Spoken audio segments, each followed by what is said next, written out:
Saturday in Cincinnati, the Bearcats storm back into Nippert Stadium for their home opener. A whiteout crowd welcomes Bowling Green. Shaniqua Kelly, Jeremiah Kelly's mother.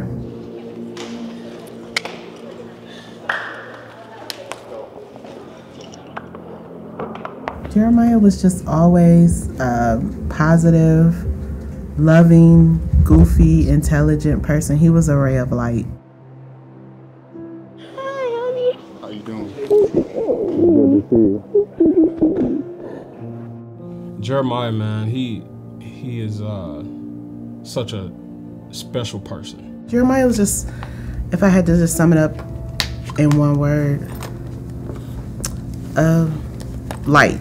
Just a ray of light. He embodied everything we are here at University of Cincinnati. As a team, as a family, when you talk about just the heart you have, the passion you have, loving your brother, treating people right, doing the right things when no one's watching, like Jeremiah was a freaking Bearcat. UC just, we had gone on so many visits, and it just, I knew what kind of person he was, and I just knew like what environment he would thrive in. And just everything was different about the recruiting process with UC. I wasn't expecting that much. I'm like, he was only here for 4 months. But they had built a relationship, you know, during the recruiting process. When he committed to this university and this program, like, it meant so much to us. And for his mom to trust us meant a lot as well, you know. They took the time to get to know me, and it was just, I just knew that this would be a right fit. The culture, you could just tell the environment, everyone actually liked one another. It wasn't like a show, it was like conversations were very easy, and I could tell that they weren't just recruiting him because someone else didn't come that they really wanted him, and I know that they would invest in Jeremiah. So the captains have gathered at the 50. Members of Jeremiah Kelly's family are out there. Ladies and gentlemen, joining us for today's play toss are Jeremiah's mother, Shaniqua Kelly, his brothers Desmond and Josh Kelly, and other close friends of the Kelly family. Welcome to Nippert Stadium. It was very bittersweet because the last time I saw Jeremiah in person was at the family picnic. So I didn't know how I would feel coming because, again, it's the last place that I saw him, but there's so many good memories, and that's what took over. It was very emotional seeing the guys come down in the t-shirts, but it was so touching that he, in his short time here, made an impact, and that they would even want to honor him like that. So I'm glad I came, and instead of it being sad, I could feel his presence here. Like, we had so many good memories every time we came down, so I'm glad I came. I think Jeremiah's legacy, even on the worst days where I'm missing him the most and I'm like, don't even want to get out of bed, a memory, a flashback, like, it's hard to stay in the sadness because Jeremiah just brought so much light. I think that's his legacy. I think his legacy was, he wasn't afraid to love people. When you think about his life and his legacy and just the impact that he made on people around him, it's so powerful. Jeremiah went to sleep that night feeling so accomplished, and he was so happy down here. And as a parent, that's what you want, see your kids live their dreams. I think that's the way to sum it up, and just the positivity. Like, and Jeremiah was one of a kind. He really was. He was a special kid.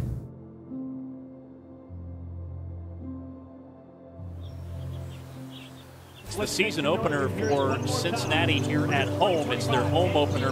What I love about UC is it's you get the full university experience, but it's also in an urban setting. So I really like that combination of traditional college atmosphere, but with that city vibe. That's why I love UC. We went to a UC game when Ron Dane for Wisconsin played here, and UC beat them in 1999. There might have been 2,000 people. The greatest in the history of Cincinnati Bearcat football. Yeah, my favorite game that I've seen in person here at Nippert was Nip at Night, and it was against Rutgers when Rutgers was nationally ranked. Arguably the biggest win in the history of Cincinnati football. And we came out there, we rolled all over them. It was a great night. Honestly, Cincinnati means like family to me. It brings us all together. We enjoy every game that when we're here. So it's just, it's family to me. We don't miss a game, miss a tailgate. You got the king of tailgates right here. Cincinnati's just home to us. UC is all about family to me. I'm born and raised in Cincinnati. I bleed red and black. I love being here back on campus with all my Bearcat faithful friends from across the nation. So go Bearcats. Saturday from September to December, I want to be here. There's no best days. Every time I'm down here, it's a great experience. Nothing like it. Go Bearcats! Go Bearcats! Go Bearcats!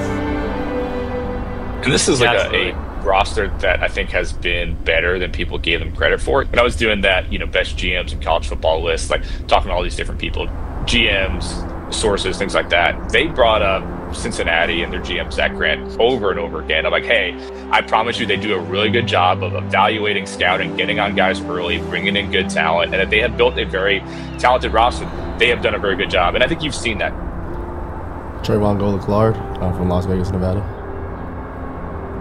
I really didn't have any Division I offers. Due to COVID, I didn't play a senior year. In Las Vegas, we didn't get a senior season. So I had one Division II offer, and I decided to go there.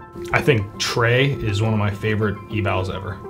I remember watching his tape when he entered in the spring of that year, and we were looking at a lot of FCS players that year. Jake Golday also entered that spring, and when we were watching Trey's tape, one thing that stood out was his tackling consistency.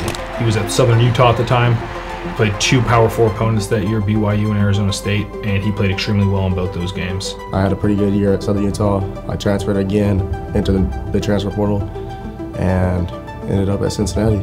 And then you learn more about his character, and you realize that Southern Utah is not the first school he went to. He went to the University of Mary, Division II school, and you hear about some 8, 10, 12-hour bus rides he went on in the snow.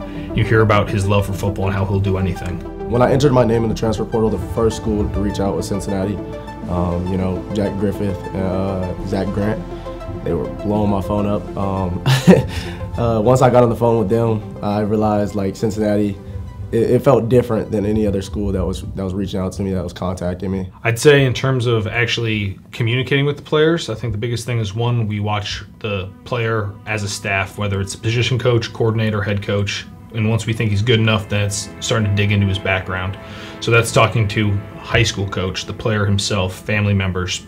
I think obviously the tape, if it's good enough, we will go find you and recruit you. You want to make the most of that opportunity, and that comes back to personal football character. So I think that's the bedrock of all of our evaluations and takes in the portal. The whole coaching staff was reaching out to me, probably talking to me, talking to my family daily. Whereas other schools, they'll call you, check up on you in a few days, but Cincinnati was consistent.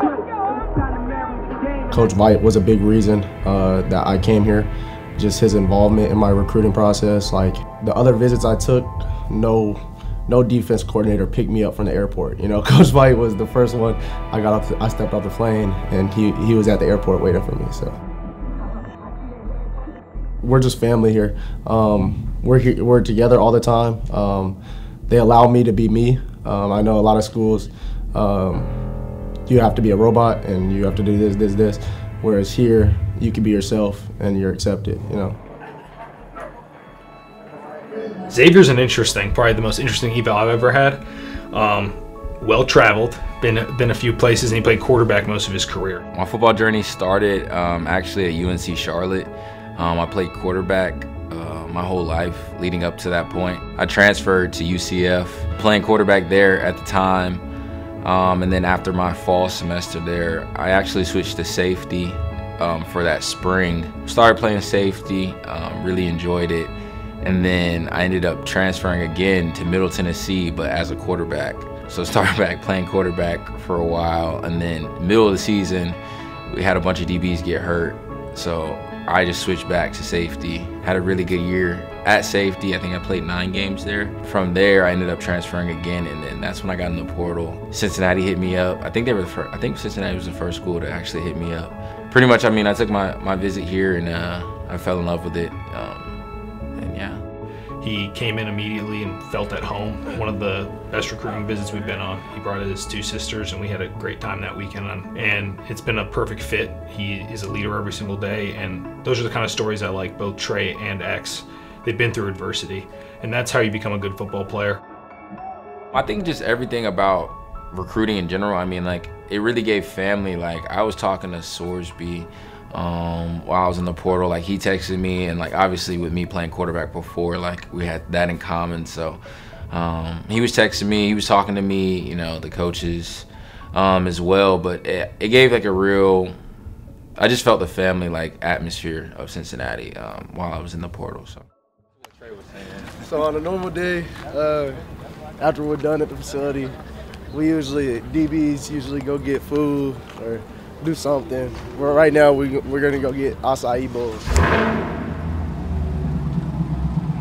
Coming to UC, I really wanted to prove that, I mean, I could play at the highest level, being in the Power 4. Just with my journey to get here, like starting as a quarterback in college and then going to a Group of 5 school at Charlotte, being Power 4 at UCF, going back to Group of 5, Middle Tennessee, like just coming back to coming to Cincinnati, really just to prove that like I am who I say I am, and that I'm able to compete with the best. So I got the mango tango, and I added toast and coconut. Yeah. I got the Islander. It got banana, strawberry, coconut, almond butter on it. Good. For people who don't know me, my personality is kind of calm, chill, collected. You know, I like to have fun, hang out with the guys. That's pretty much it, though.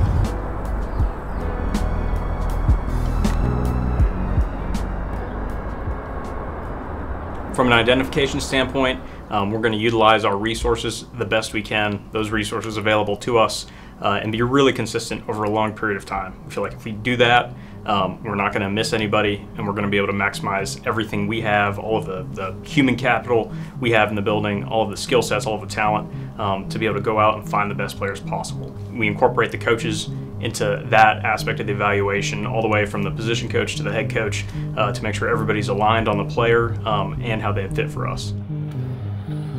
Simeon Coleman, I'm from PG County, Maryland. Cincinnati started recruiting me my beginning of my senior year when Coach Satin came over here, because it started at Louisville at first, then the coaching staff came here and they all started recruiting me. Simeon, violent,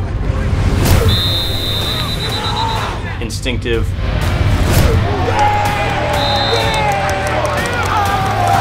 the persona he has on the field completely juxtaposes the person he is off. Incredible human being.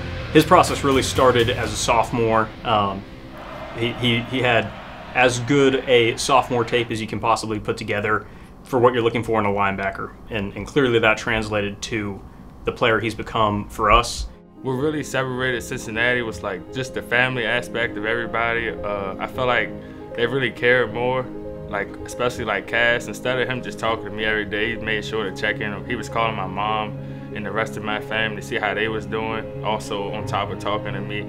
So I feel like that really made Cincinnati stand out compared to like other schools. Each recruit is unique. So throughout our recruiting process, and you're talking about a year-long plus process most of the time, right? You're part of the Bearcat family. We're gonna treat you like that. We're gonna love you like that. Everybody's doing the absolute best they can. Everybody's bought in, and we're all moving towards the same goal. We're taking full advantage of it and moving forward as we build this program and keep getting better. One thing that's super unique about our recruiting staff is like the relationships we have. We all work together in a way, and we're all connected in a way where it's easy to retain our players because we've built relationships with them from the jump, and we've been able to do that, and I'm excited to continue to do so. It helps when you got people like family around you.